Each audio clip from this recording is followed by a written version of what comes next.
Last but not least, we're going to finish with some of the extended views.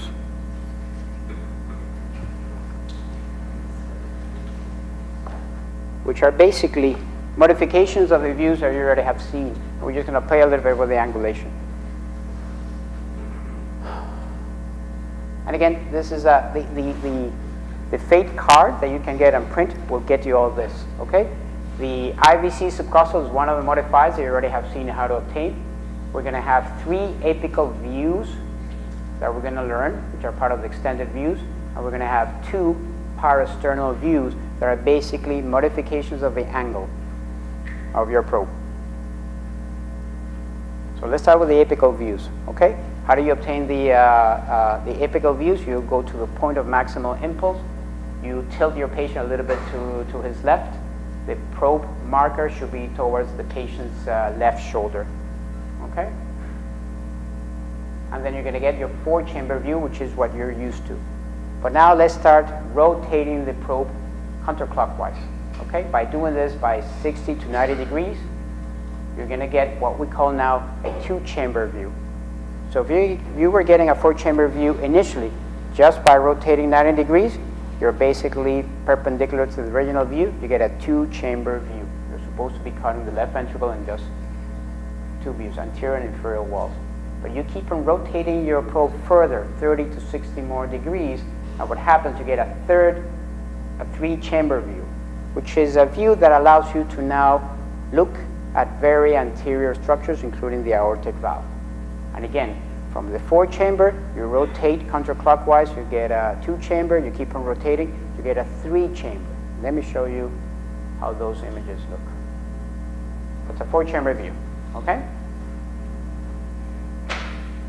And again, just to rehash, lateral septal wall, left-sided structures, right-sided structures, all the things that you can recognize there. And this is how it looks.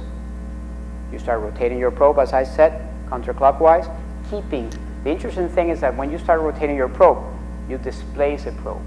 Try to avoid that, because that's very common. You start moving and everything slips. So try to rotate through the axis of the probe. So when you establish a good 4-chamber, what you have to do is rotate through the angle of the probe.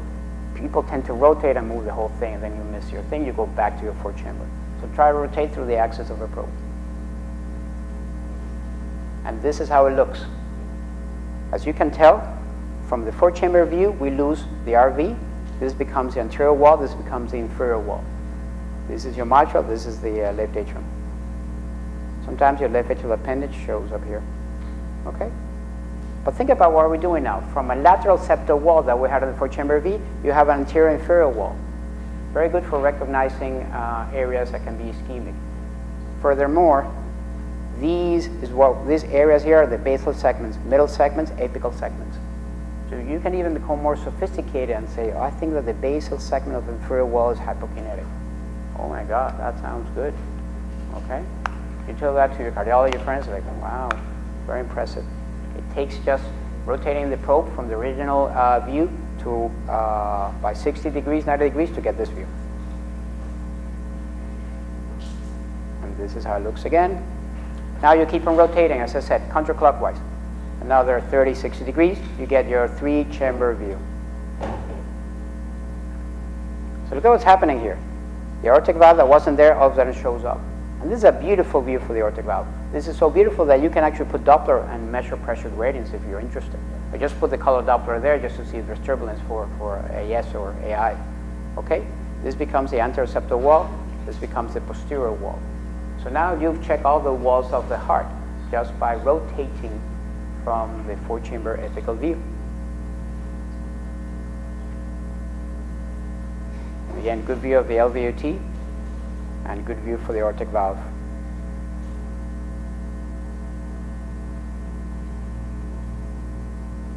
There's another view, which is not part of the fate, but it's so easy to get that you have to include it here, is that, let's say you're getting your 4-chamber views, you're very happy.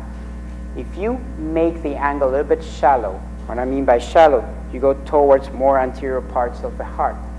You recognize this. This is almost like a 4-chamber view, but you see what's happening here?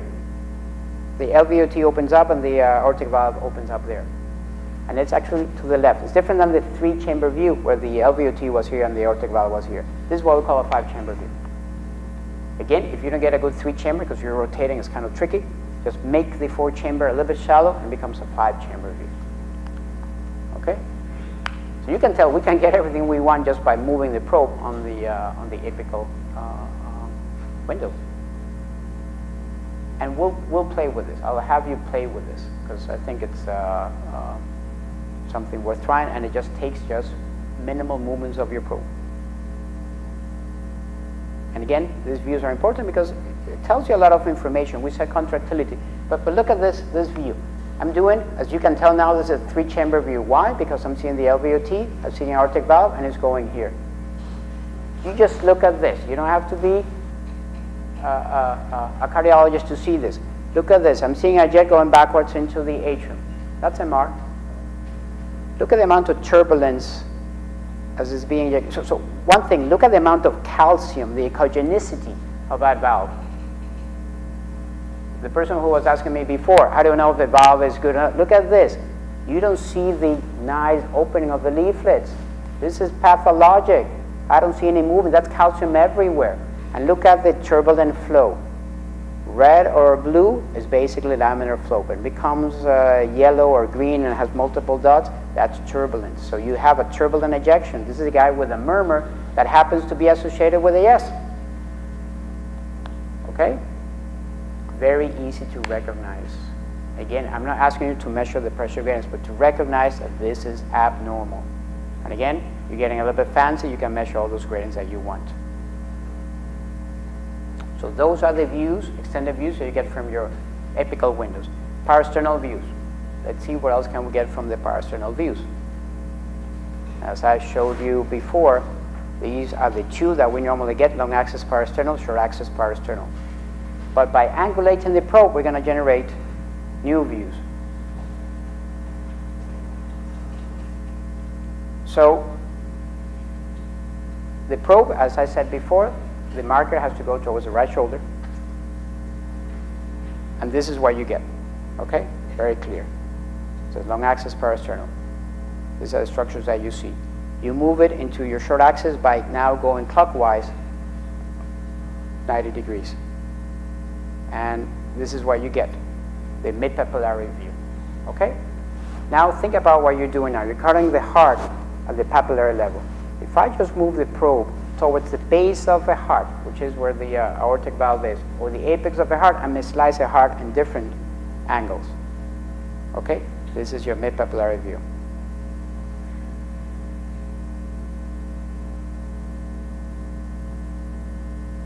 But now, this is, but if you start cutting the heart, by changing the angulation a little bit, you're going to be seeing all kinds of different structures. You can see the apex, you can see the mitral valve, you can see the aorta. And these are the type of views you're going to get just by angulating the probe just a little bit. Okay? This is your mid-papillary view. If you go towards the base further, this becomes your mitral valve. This is anterior and posterior leaflet. If you keep on aiming towards the base of the heart, this becomes your aortic valve. This is a wraparound view of the aortic valve. Again, extended views that you obtain from your short axis parasternal. The only thing you're doing is changing the angle. Minimally. You'll be impressed how little you need. Think about it. You're having this big slice. It gets magnified, the movement. You move your probe a little bit, but the movement gets amplified because it's farther away from the angle of the axis. So little movements translate here, translate in bigger movements there. And you cut the heart at different views. So this is what you're getting. From the mid-papillary, you get mitral view. And again, allows you to look at mitral anatomy. Allows you to identify particular problems on different leaflets. Anterior leaflet being on the top, posterior leaflet being on the bottom. You keep on aiming towards the base of the heart, the aortic valve becomes in the middle. Interesting enough, you see a beautiful view. They call it inflow-outflow view of the RV, or wraparound of the aortic valve, where you basically have a spectacular view of the tricuspid. You can measure TR jets here. If you want to assess PA pressures, you can do it here by using modified Bernoulli. Then you can get an estimation of systolic PA pressures, okay, without putting a swan. And the same thing for the pulmonic valve, okay. Again, good view to check for the aortic valve. You may check a vegetation or see something there. Again, minute changes of angle allows you to see this. Look at the mitral valve here again. Anterior, posterior. Anterior commissure, posterior commissure. They also call it a fish mouth view because it looks like a little mouth opening and closing. It's very cute when you get a good view. And this is how it looks. You see that you don't see the papillary muscles. So when you're trying to do your two-chamber view and you're rotating and all of a sudden you see this, you know you're too much to the base. You're getting a mitral view. So you need to aim towards the apex. Okay? So that's why the cues are going to be from the images. Okay? You keep on going to the base. This is how the inflow, outflow RV view looks. Tricuspid here, RV, pulmonic valve. This is the aortic valve in the middle. And this is how it looks. Tricuspid here, RV here, pulmonic valve there. You see a little bit of that, and this is your aortic valve. IVC, we already discussed this, which is one of the extended views. So, again, we will play this afternoon with the machines, and we're going to try to replicate this. We're going to try to use all the FATE views and the extended views. I will have you guys try to practice on the models that we have, so you can get a feeling of how easy it is to get these views, and your ability to pick up when things don't look right. I always say you need to understand what normality is, so you can then decide when something is not right. And again, it has to do with you picking up patterns that will tell if the patient is, if the views that you're getting are normal or abnormal. And again, I think the key things that you're looking for this type of exam is going to be volume status, contractility status, and major pathology in the patient. Those things, you put a probe and you get that information, 99% of what you need to know is already there. Okay? Any questions?